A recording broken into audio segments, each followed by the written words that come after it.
Audio Jungle.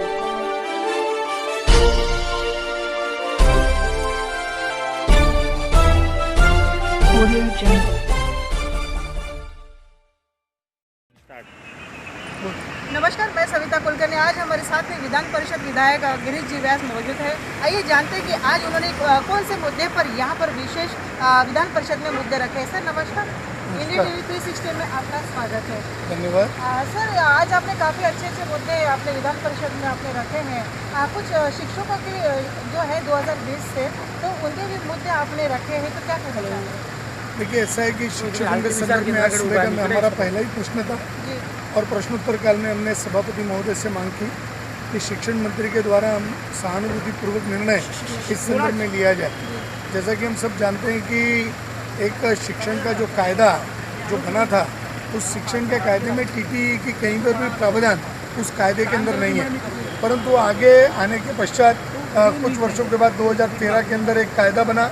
उस कायदे के अंतर्गत टीटीई की परीक्षा अनिवार्य करने का एक प्रयास किया और 2019 के अंदर एक प्रस्ताव पारित करके 2017 में कि उसको हमने अधिनिर्गमित कर दिया, यानी वो जो प्रस्ताव था उस प्रस्ताव को ओवररूल कर दिया गया और कहा गया कि टीटीई के परीक्षा का अनिवार्य नहीं रहेगा, उनको सबको उन्होंने स्वीकार करना चाहिए। उसका हमने सारा उल्लेख करते हुए कहा, तब शिक्षण मंत्री ने केंद्र सरकार के कायदे के अंतर्गत टीटीई ये परीक्षा ये निश्चित रूप से देनी पड़ेगी। ऐसा है, हमने कहा कि 30,000 शिक्षकों का विषय उनसे संदर्भ में उनके जीवन का संबंध है और इसलिए अगर हर साल पास होने वालों की संख्या अगर देखें तो 3 से 4% आती है। जब तक ये पूरे शिक्षक पास होंगे तब तक उनकी सेवानिवृत्ति की उम्र आ जाएगी। 2020 से सरकार ने उनका वेतन भी बंद किया है। हमने मांग की कि केंद्र सरकार को लिखा जाए कि उन शिक्षकों को जिन्हें इस अधिक निक्रमित करने के पहले के सर्कुलर के आधार पर उनको नियमित किया जाए।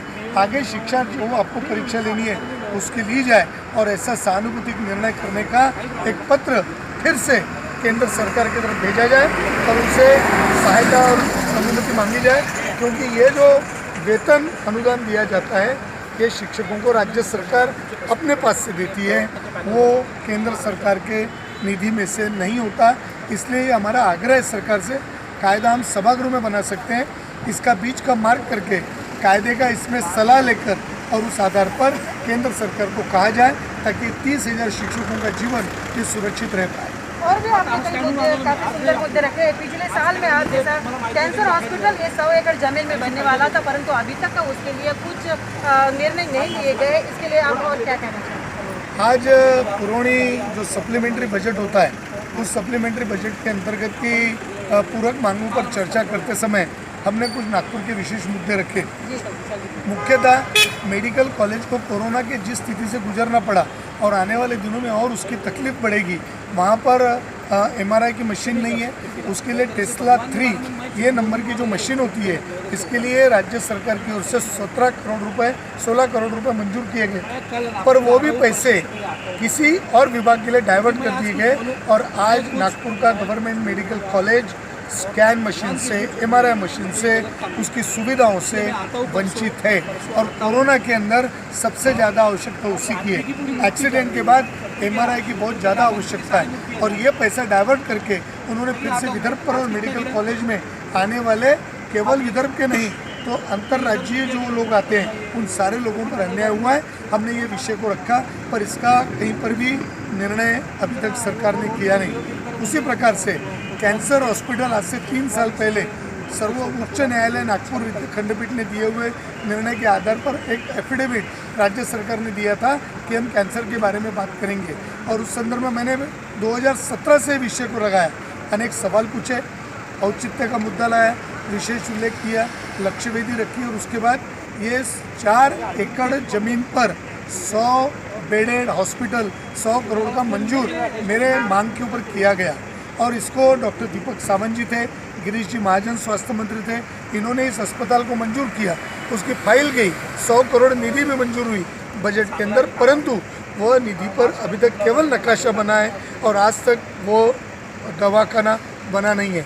आज औरंगाबाद की हम चिंता करते हैं, वहाँ भी होना चाहिए, पर जब नागपुर के लिए मंजूर हुआ है वहाँ पर कैंसर पेशेंट की संख्या बहुत ज़्यादा है अंतर्राज्यीय वहाँ पर पेशेंट आते हैं, उन सबको सुविधा मिलने के लिए हमने वो भी ध्यान उनको ला कर दिया। कुछ और शासकीय उसमें भी मुद्दे, कुछ शासकीय जो मतलब इमारतें हैं जो कुछ अभी भी खाली पड़ी हैं, उसके लिए भी आपने मुद्दे रखे थे। और कुछ विदर्भ के लिए जो मंदिर हैं, मंदिरों को भी वहाँ से मतलब काफ़ी अच्छा मुआवजा मिले, इसके लिए भी आपने ध्यान आकर्षण किया। तो इसके बारे में भी आप थोड़ी जानकारी। देखिए, अभी भी अधिकारियों की शह पर, उनके भ्रष्टाचार के तरीकों के ऊपर आज बड़ी संख्या में नागपुर जैसे उपराजधानी के शहर में अनेक शासकीय इमारतें खाली होने के बाद जगह की व्यवस्था कर सकते हैं, ऐसी स्थिति में होने के बाद भी किराए के जगह पर शासकीय कार्यालय चल रहे हैं, जो अत्यंत निंदनीय है। बड़े प्रमाण पर 3 महीने का किराया अधिकारी के जेब में, सब लोगों का वाटप उसमें होता है, और 9 महीने का उसको किराया दिए ना, इस प्रकार का किराया, लाखों रुपए का किराया, ये करोड़ों रुपए का किराया गत अनेक वर्षों से दिया जा रहा है। इसको अगर बचाया गया होता तो हमारी खुद की इमारतें बनती और आज सरकार को इस प्रकार का पैसा नहीं देना पड़ता। ये मुद्दा हमने रखा, पर सरकार ने कहा कि हम ध्यान देंगे, पर उनकी कहीं पर भी भावना आखिर में दिखी नहीं।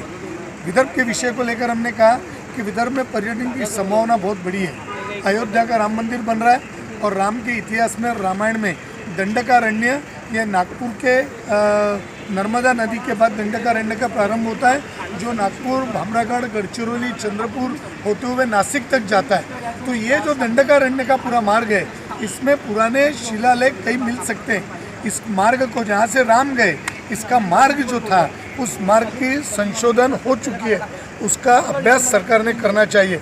जब केंद्र के अयोध्या के राम मंदिर में जब राज्य, देश विदेश के पर्यटक आएंगे, तो राम की यात्रा के संदर्भ में भी उनके मन में उत्सुकता रहेगी।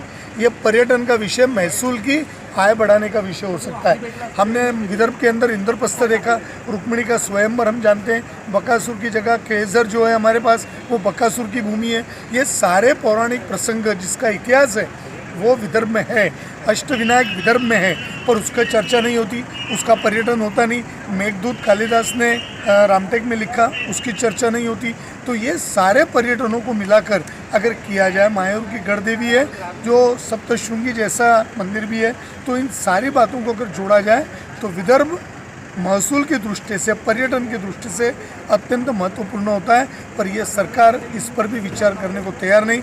हमको सभापति, उपसभापति नीलम जी गोर्रे, इन्होंने कहा है कि मंत्री महोदय, इस संदर्भ में पूरा एक इंटरग्रेटेड पर्यटन का प्लान विदर्भ का बने, और उसके अंतर्गत भामरागढ़ से लेकर जितने प्राचीन किले और जंगल, और जिसको हम कहते हैं कि कैपिटल, टाइगर कैपिटल, इसको विस्तृत अगर विषय किए तो विदर्भ एक पर्यटन का केंद्र बन सकता है बड़ा, देश विदेश में उसका नाम हो सकता है, लोगों को आय मिल सकती है। इस सब विषय हमने रखा है।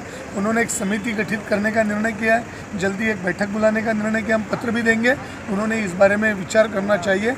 आने वाले दिनों में इसको बहुत आवश्यकता है, क्योंकि श्रीलंका जैसा देश राम के सारे अवशेषों को संभाल कर बैठा है, वहाँ लोग जाते हैं देश विदेश से देखने। तो हमारे यहाँ तो विदर्भ में इतनी सुविधा है, इतने साधन है, इतनी व्यवस्था है, अपार संभावना है, उसका विचार सरकार क्यों नहीं करती, ये हमने आज मांग रखी।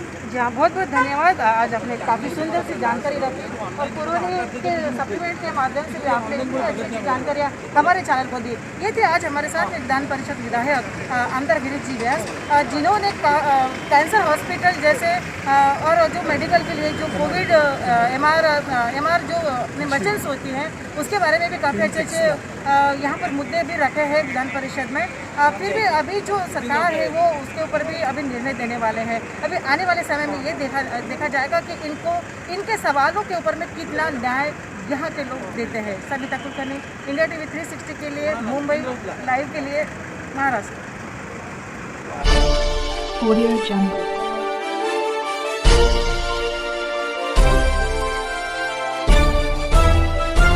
Audio Jungle.